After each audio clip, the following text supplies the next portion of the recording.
আসসালামু আলাইকুম। আলহামদুলিল্লাহ, ওয়াসসালাতু ওয়াসসালামু আলাইকা ইয়া রাসূলুল্লাহ।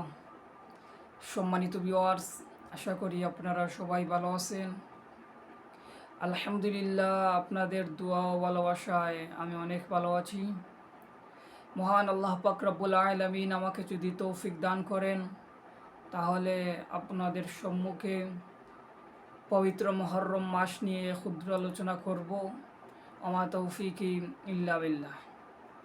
সম্মানিত ভিউয়ার্স, পবিত্র মুহররম মাস হলো আরবি সম্মানিত 4টি মাসের মধ্যে অন্যতম একটি মাস। এই মাসের 10 তারিখ অর্থাৎ আশুরার দিনে মহান আল্লাহ পাক রব্বুল আলামিন অনেক ঐতিহাসিক বড় বড় ঘটনা ঘটিয়েছেন।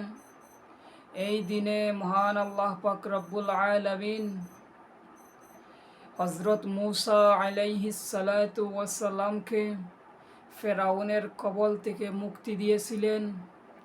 এই দিনে মহান আল্লাহ পাক রব্বুল আলামিন হজরত নূহ আলাইহিস সালাতু ওয়াসসালামের নৌকা থুর পর্বতে বিরিয়েছিলেন। এই দিনের অন্যতম বড় একটি ঘটনা হলো কারবালার যুদ্ধ। এই দিনে কারবালার যুদ্ধ সংগঠিত হয়েছিল। এই দিনে হজরত হুসাইন রাদিয়াল্লাহু তাআলা আনহু ইসলামের জন্য জীবন উৎসর্গ করেছিলেন। এই দিনে মহান আল্লাহ পাক রব্বুল আলামিন আরও অসংখ্য বড় বড় ঘটনা ঘটিয়েছেন। আমাদের প্রত্যেকের উচিত এই মাসের শিক্ষা দ্বারা আমাদের জীবন পরিচালিত করা। এই মাসের ত্যাগ শিক্ষা মহান আল্লাহ পাক রব্বুল আলামিন যা আমাদেরকে দিয়েছেন তা দ্বারা আমাদের জীবন পরিচালনা করা।